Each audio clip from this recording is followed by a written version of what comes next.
1. Good afternoon, everyone. Hope you're all doing well. Yes. We have a few things on the agenda this afternoon. I guess the first order of business will be to approve the minutes of our last open meeting dated September 16, 2021. That the draft minutes were part of your package that was sent out about a week ago. I don't know whether anyone has any discussions, wants to discuss it, or have any comments about the minutes, corrections. Hearing none. Judge Smolkin, were you going to say something? No, I just said I have none. So. Oh, thank you. Thank you. Can I have a motion to approve the minutes? So moved. Thank you, Bobby. Any second? Second. All those in favor of approving the minutes, say aye. Aye. Thank you. The minutes are approved. The next item on the agenda will be to. That's the one I use password .12345. Okay. I think that was background on Mr. Tanner. He just muted himself. The next order of business will be for us to review at least 4 HR policies that had been in draft. They were circulated to the HR committee members probably about 3.5 weeks ago for comment. I believe we did receive some comments and they've been incorporated. So at this point, those HR policies, which include the incentive plans and bonus program policy, the severance policy, tuition reimbursement policy, and whistleblower policy, are ready to be voted upon by the committee for recommendation to the board. I thought it would be helpful for Dr. Glass and or Mr. Coleman to describe the policies, because I don't know whether everyone's had a chance to fully review them, and just for the record so that we can go over maybe some of the highlights or lowlights that may be helpful for you. So at this point, I'll turn it over to Dr. Glass and or Sean. Thank you.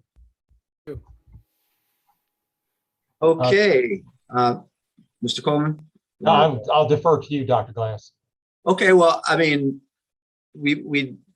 so I'll just present them. I'll go over the highlights, and I don't know if you want to take them as a whole or one by one, Madam Chair.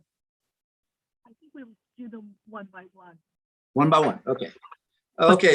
So we've presented the BEST program. The first policy is the incentive plans and bonus program policy. So building excellence and success together is an incentive program at MES. When in a successful year, BEST is awarded to every employee except for the executive class, and that is just anyone that is served for the full year, that they receive the BEST component of the BEST program. We then followed up, scroll down a little bit. We followed it up with BEST Plus. For that BEST pool, that shared success is at least 40% of the available funds.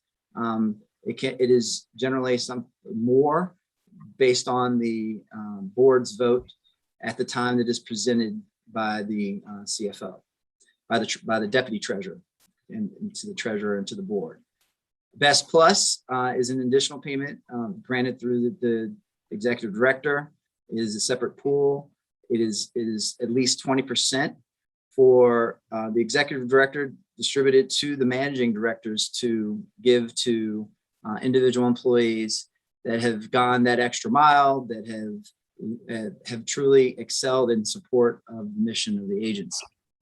And then the executive plan is an executive incentive plan for the executive director, deputy director, and managing directors And that is another smaller pool that is dedicated only to that class of staff.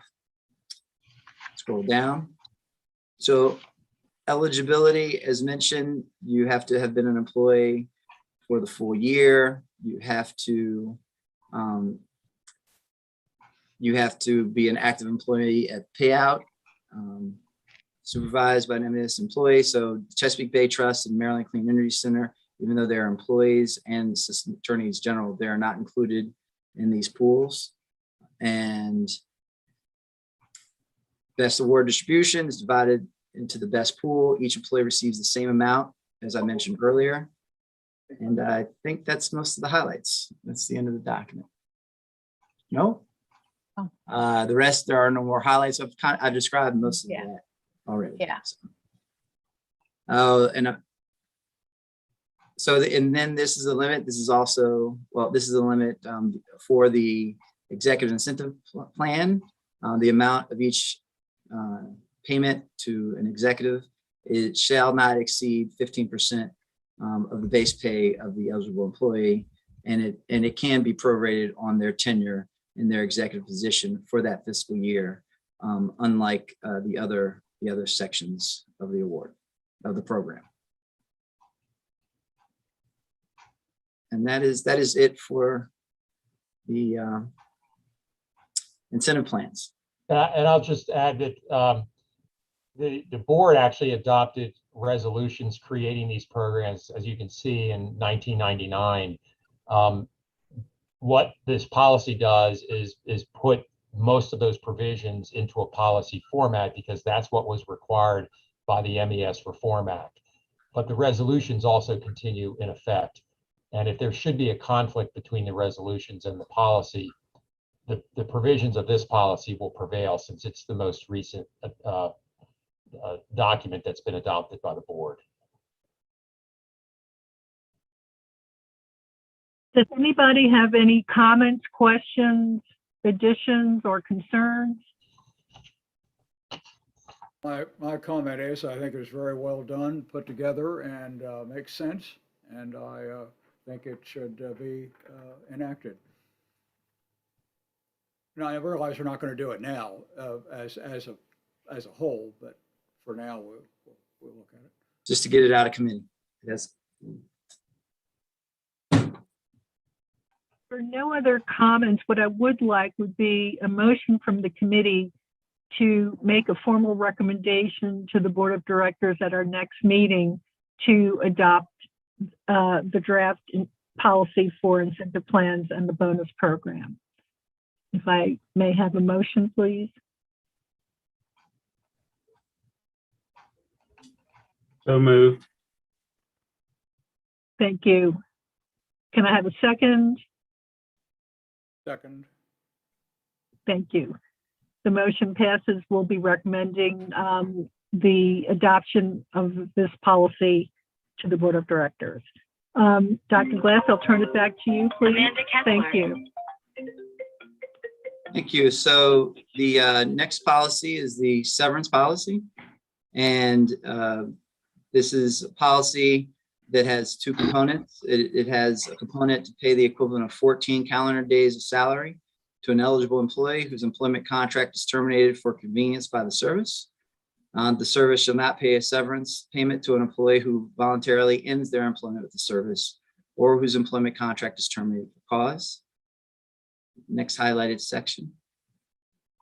Any debts, any equipment, anything that's been assigned to the employee will be deducted from their final payment, including from the severance.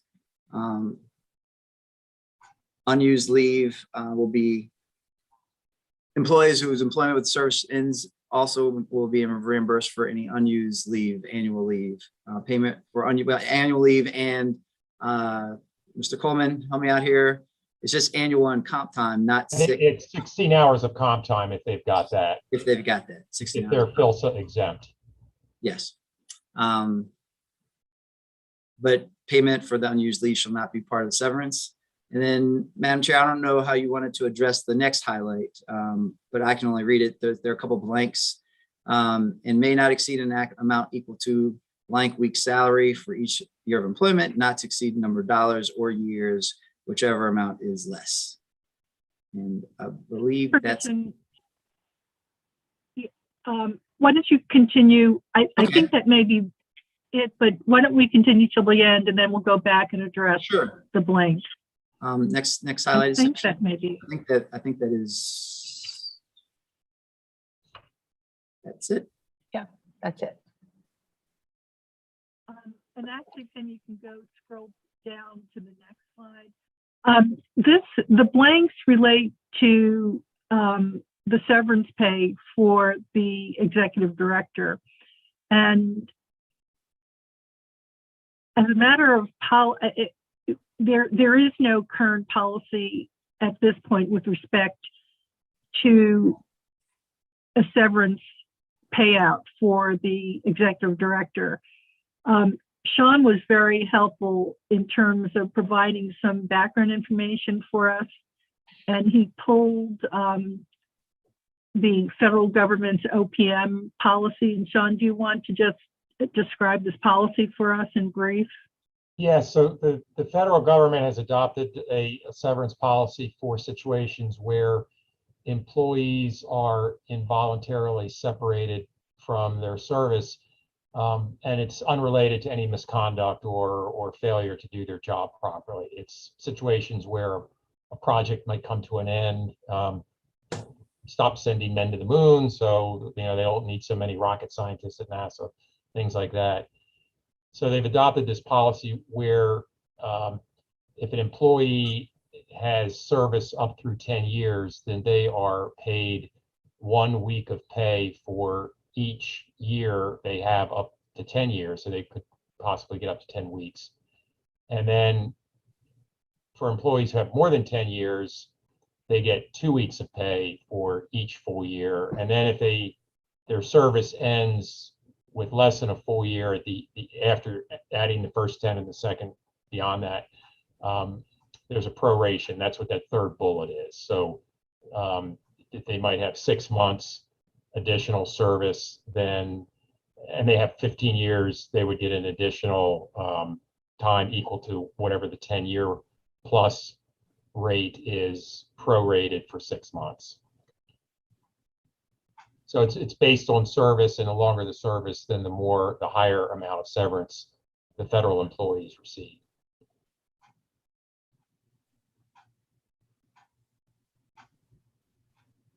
Federal policy with MESs. One thing that stood out was the fact that all employees at MES get the 2 weeks severance. So there was some discussion, I guess, between Sean and myself about needing to make sure that the executive director would get at least that 2 week base amount. Is that something that would seem fundamentally fair to the group? I don't know if there's any other thought or suggestions about, one, whether we should adopt the federal OPM policy, and number two, whether it should be augmented by at least a base of an additional 2 weeks, which is what current employees already get at MES. So those are really the two matters for discussion. And also, Sean did, maybe if you want to share some of the discussions that occurred during the STAR Commission, Sean, would that be helpful? Yes, there was some discussion. If you're familiar, the STAR Commission, the State Transparency, and Dr. Glass, can you help me out with the rest of the acronym? And Reform, State Transparency and Accountability Reform Commission. So this commission, which is chaired by former Senator Serafini, is reviewing a number of practices at various agencies that are not principal departments of the state government. And one of the things they are looking at is what policies are with respect to severance. A comment was made by a member of the commission that, and this was a member of the General Assembly who's also on the commission and has been studying MES's practices. both before Dr. Glass arrived and since he took over as executive director. And the comment that was made was that they didn't really believe that what the prior board of directors had deemed as severance was actually really a severance. They viewed it more as a bonus that was paid to prior directors of the agency.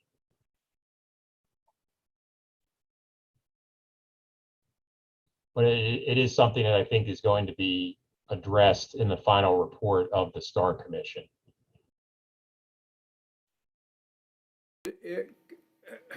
I think maybe the best idea is to wait and see what they have to say before we go to it, and then have somebody else, this committee that you talked about, whack it down or bless it up, one or the other.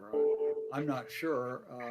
I'd like to know Secretary Neal's view on that, because he has been so, as so many times dealt with things such as this, where there are committees that are looking at what the rest of the people of the state are doing. So, Secretary Neal, can you comment on that? You're muted. You have to turn your, We can't hear.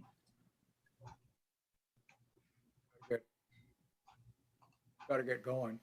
We can't hear. Here we you. go. Yeah. Can you hear me? Yes, sir. Yes. Since we're talking about a true severance policy, and that involves involuntary departure without cause, I'd be inclined to wait to see what the commission comes up with. But I find myself very much in agreement with whoever the member of the General Assembly was about their characterization of severance in past instances. It's almost like it really was severance, because some people retired and some people left voluntarily to take a job. So in my mind, that's not severance.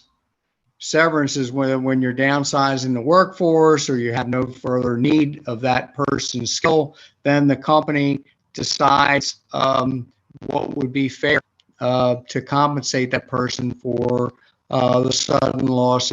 So that is, in my mind, an entirely different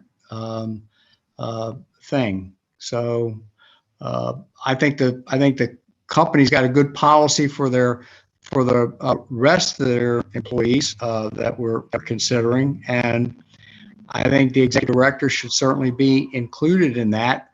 The only circumstance that I could think of, other than the directors deciding to remove the executive director, is if you had a change in administration and the governor had somebody that they wanted to serve in this position, which would be an involuntary change of circumstances. But I think the risk of that is very remote, as it is the case in most of these organizations that have boards of directors. The governor has indirect control, which is, frankly, the ability to appoint directors or commissioners as their terms expire, and then you have people who actually have appointed by the new governor. So, and that goes with the state school board and regents and everything else. And most of those terms are staggered. So I just don't see a huge risk there. So I'd be inclined to come up with something that is similar to, consistent with what we're doing for our regular employees. Thinking on it.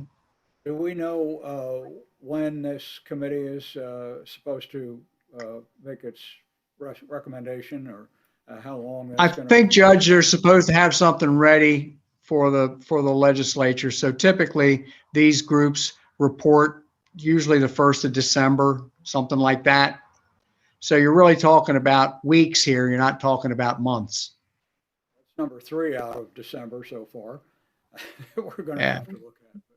I Yeah. do want to point out, though, that the MES Reform Act requires the board to adopt a policy that does address severance by December the 1st of this year. Oh, So well, there's a possibility that that commission will not come out with a report until after December the 1st. I would say unless they do something, let's say, unless they do something prior to or at the 15th of November, we want to do it in November or December? What do you think? Probably November, don't you think? We ought to November. see what they're doing, if anything, or should we wait until the middle of December? Well, I think we'd be on safe ground if we're doing it consistent with what we have with the rest of our employees. So I don't think there's a big risk there, in being inconsistent with what this task force may come up with.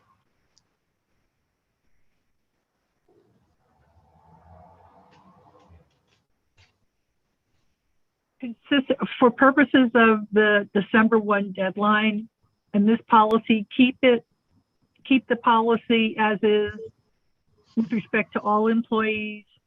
And after the STAR Commission report is issued, then perhaps the committee can reconsider whether it wants to revise in any way the severance for the executive director. I think that's a good idea. So That could be done. with respect to this whole section on special provisions for the executive director, it probably can be deleted. Sean, maybe if you could just take a look at that and make sure that that would make sense. And Yes. then just make sure that the earlier provision that talks about all employees, make sure that it covers all of the executive staff as well. Yes, Which I think by it definitely definition does cover it the should. executive staff. Yeah. I think that's a good, we've come to a good piece on this. I think we're got it in. Well, so thank you. I agree with you, with what you just said, Madam Chair. So if I could have a motion to recommend to the board at our next meeting the adoption of this severance policy, which will remain as is with the exception of the special provisions for the executive director. I'd appreciate a motion on that. Thank you. Moved. Second, anybody? Second, this is Hiram. Thank you. So the motion passes. Dr. Glass will go to the third policy, which I believe will be the tuition reimbursement policy. Yes, Madam Chair.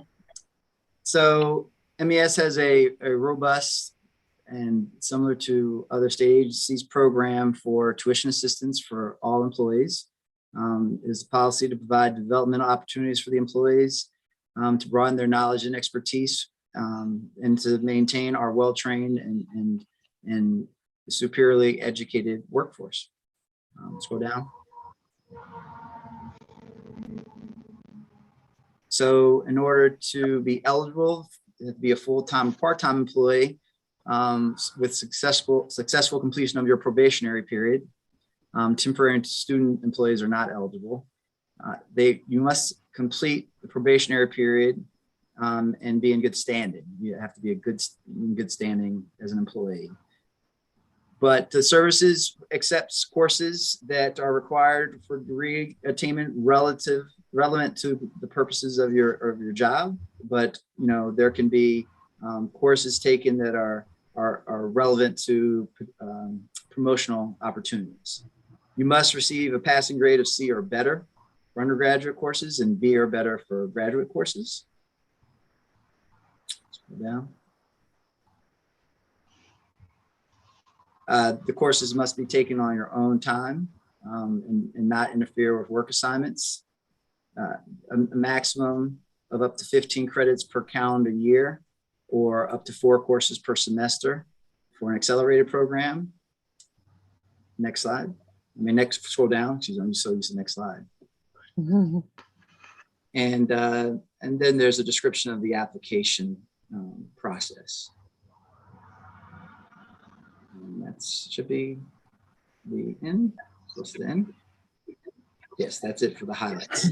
But this is a fairly standard program for other, in comparison to other state agencies and other places of employment. And just as a side note, the impetus of this education and training has led to almost a doubling of the dollar amount of people seeking out extra training and higher level degrees. It's a really successful program. I do have one question on this one. Yes, sir. It's probably not something that needs to be in the policy itself, but certain classes, certain tests have to be taken at certain times. Will MES work around the schedule for certain classes, maybe offer a flex schedule, or if possible? MES is, we're a flexible schedule environment. It's just that sometimes we have a lot of employees that are doing shift work, and that's that's essential services, so it's inflexible. But so many programs are asynchronous nowadays. Yes. That a lot of folks are really just doing the asynchronous programs.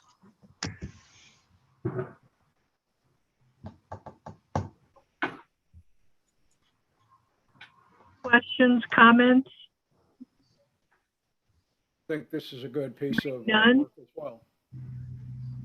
Thank you. Yeah, thank you. And actually, I wanted to thank Secretary Neal for his earlier comments on the severance pay policy. They were very helpful. Can we have a motion, though, on the draft policy on tuition reimbursement? The motion being that this committee will have approved it and would recommend its adoption by the Board of Directors at its next meeting. So moved. Second, anybody? I'll second. Thank you. The motion passes. Dr. Glass, I guess we'll now go to the whistleblower policy. Okay. And the final policy required by the MES Reform Act for the HR committee to submit by December 1st is the whistleblower complaint policy. This is a comprehensive whistleblower complaint policy. Any employee can report reasonable believed evidence of abuse of authority, gross mismanagement, gross waste of money, any fraud, waste, or abuse in general, any environmental safety issues, problems with reporting, or any other violation of law without fear of any retribution in reporting. We ask that they report to the service's Equal Employment Opportunity Officer or the Deputy Director, and we follow all policies similar to the DBM policies. So they may also file outside of the agency if they are inclined to. Recently, the governor has put out that phone number, and it's posted in every agency in the state to make sure that people know that they can call outside of their home agency. That's a repeat. That's the next highlight. So any abuse of any type. Okay. An employee must submit a written whistleblower complaint within 6 months. Within 10 days after receiving a complaint, the executive director shall notify the board of directors. Within 60 days after MES receives a whistleblower complaint, the complaint shall be investigated by the EEO officer or the director's designee. This is written for a certain style of complaints. I do want the board, the HR committee, to understand that we do have also environmental complaints and safety complaints that need to go to our safety and compliance office. And we have obviously waste, fraud, and abuse and accusations that go to our internal auditor. that's separate from these EEO complaints. Continue down. We have a robust process. We'll get through the process and report to the chair and the board whenever we have these complaints. Remedial action for violation of this policy. The executive director may order the removal of any related detrimental information from the complainant's personnel record, hire, promote, or reinstate the complainant, or end the complainant's suspension from employment, award the complainant back pay to the day of the violation, grant the complainant leave or seniority, take appropriate disciplinary action against any individual who caused the violation, and take any other remedial action consistent with the purposes of this policy and all state law. So that's our whistleblower complaint policy. Excuse me, does I have a anybody have question. any questions or comments? Yes, I have one. And I'm used to working in a sector a little closer to the federal side. But so let's just say that I have an EEO complaint and I don't trust the EEO director. Am I able to take it to another agency, to the state of Maryland? Or I know in federal that you would take it to the EEOC. So that's my question. Make sure I understand their options. There's a DBM EEO director that receives those complaints. And I'm familiar with that in a different agency where the person went and filed with DBM. There are other places to file. Secretary Neal or Mr. Coleman might be able to help me out with that, but I do know of the complaint system at Department of Budget and Management. I can help, Dr. Glass. This is Carla Loving. Thank you, Ms. Loving. One can file with the Office of the Statewide EEO Coordinator, and that's the DBM office that Dr. Glass is referring to. And then there's the Maryland Commission on Civil Rights, MCCR, for state complaints, and EEOC for federal complaints. So it's already there. We don't have to put that in. Is that correct in this message? Because it's already statutory, and is that right? That's correct. It is. They have the right to file with any of those agencies other than MES. So the answer is, Ms. Tanner, it's already there. It's just not written into this material. So, but that doesn't take out the ability of the higher levels to work through. So, yeah, I guess my question, that answers the question, but it also raises another question. Are the employees aware of that option? It's posted. If it's not posted. It is posted on our intranet. Put it on the board too, don't you? It's put it on the board. It's in different places in all of our facilities. We got it in the board, and I think that'll take care of the larger. And then nothing keeps people from also filing federally as well. Ms. Loving, is that correct? I can add. Correct. If I can add, this policy was intended to address the specific requirements in the Whistleblower Act, which is a statutory requirement. So this policy had a more limited focus. Right.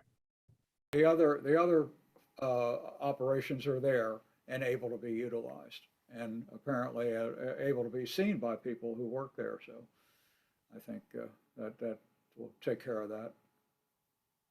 Yeah, I'm satisfied. I just wanted to make sure that we had people had options, which I didn't see. Now I understand after listening to the explanation why it's not necessary in this particular policy. A good question, and thank you, Mr. Tanner, for bringing it up. Thank you. Any other questions or concerns? If none, I'll take a motion to adopt this policy for presentation to the board, and a recommendation to the board that it be adopted. So moved. Can I have a second? A second. Thank you. The motion is passed. And the last policy that we're going to review is the diversity, equity, and inclusion policy. Dr. Glass or Mr. Coleman, do we have a deadline for approving this particular policy in the Reform Act? We have a Yes, deadline. it's the December 1st. December 1st.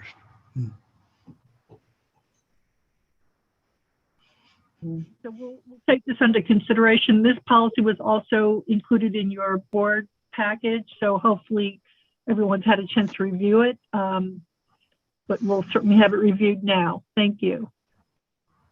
And Ms. Loving, who is the agency's diversity officer, is also in the meeting with us.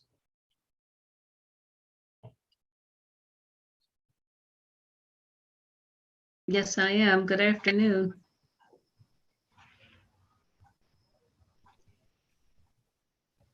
Dr. Glass or Ms. Loving, would you be able to walk the committee through the policy? That might be helpful for us.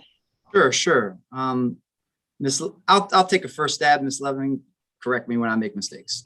Okay. So this is a part of the law, and it really gets into the intent of making sure that you have a demonstrated equity inclusion program.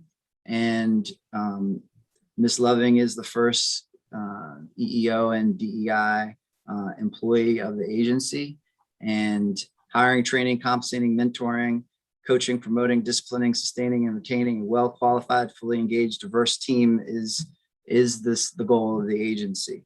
So the service did have a plan. It was almost an ad hoc group, DEI group, that met and developed plans and had some training, but never in a robust manner. So the law is helping us move in this direction. And this is the first both policy, and now there's also a written plan that will be used as a part of the strategic plan of the agency, and then the plan for this particular area.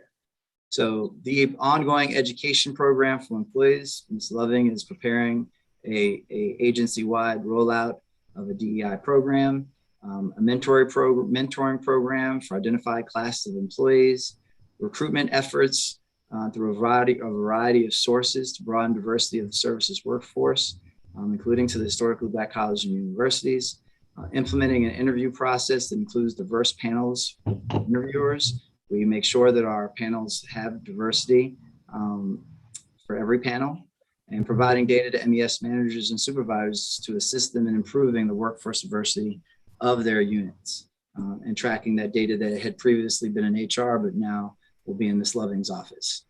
So complaints, implementing this policy and making sure that any employees that have issues can file a grievance in accordance with our grievance policy that we already have. So that's a brief summary. Ms. Loving, would you like to add anything or anything I might have missed or understated? No, I think you did a great job summarizing.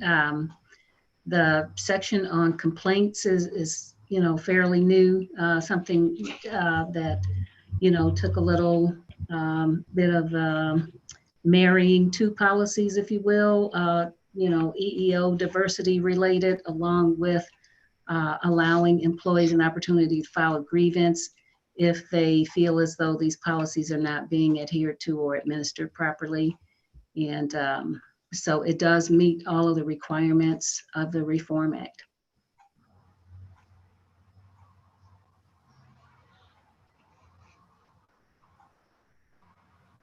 Ms. Swamp, we can't hear you. Oh, sorry. Does anybody have any questions or comments? I might add also that in your board package is the attached diversity plan, the diversity, equity, and inclusion plan. By the way, MES may be the first state agency to have both a policy and a plan for DEI. So we'll be the first in another way. believe Mhm. research showed that the Stadium Authority has a plan but not a policy, or a policy but not a plan. But MES will be the first.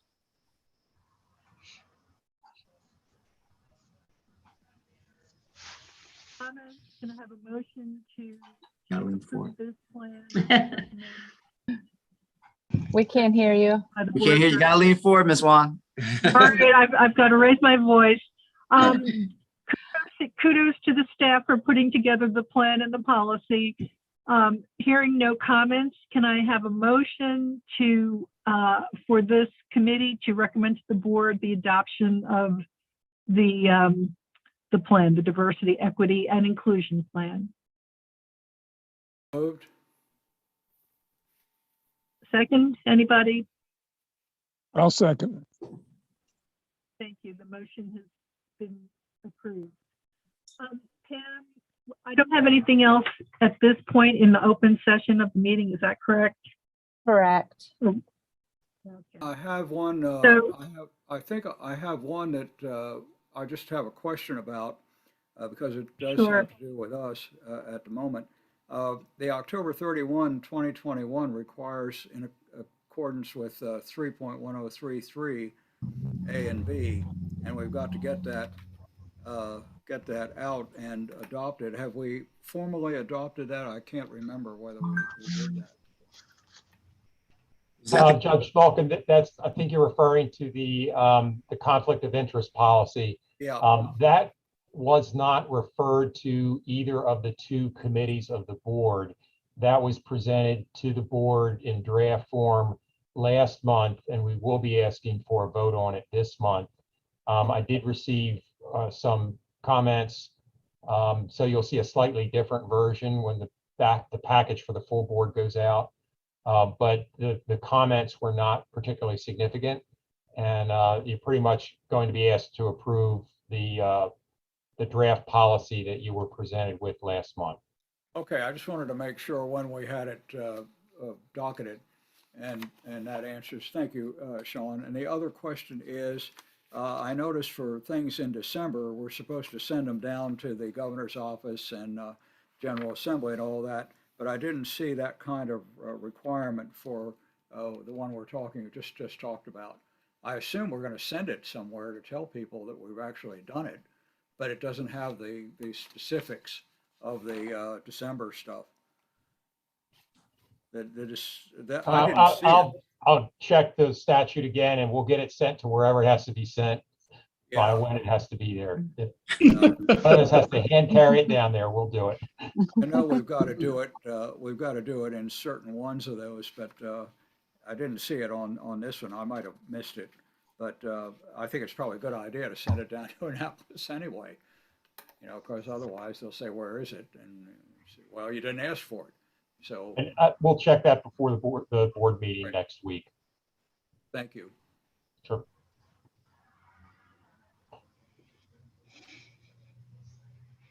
Judge Smalkin is keeping us in check. Thank you. Any other comments before we go into closed session? Questions? At this time, and in accordance with the open sessions law, the committee intends to enter into closed session to approve the minutes of a prior closed meeting session and to discuss the performance and compensation of one or more individuals. Please let me know if anyone objects to the committee entering closed session. Are there any objections? Hearing none, we shall proceed. For any member of the viewing public who objects, please submit your objection via email to MES, the agency. And at this time, I have a motion that the committee enter into closed session for the reasons so stated above. So moved. Thank you. Thank you. We will now proceed and go into closed session. Okay, I'm going to create a breakout room and try to push everyone into it.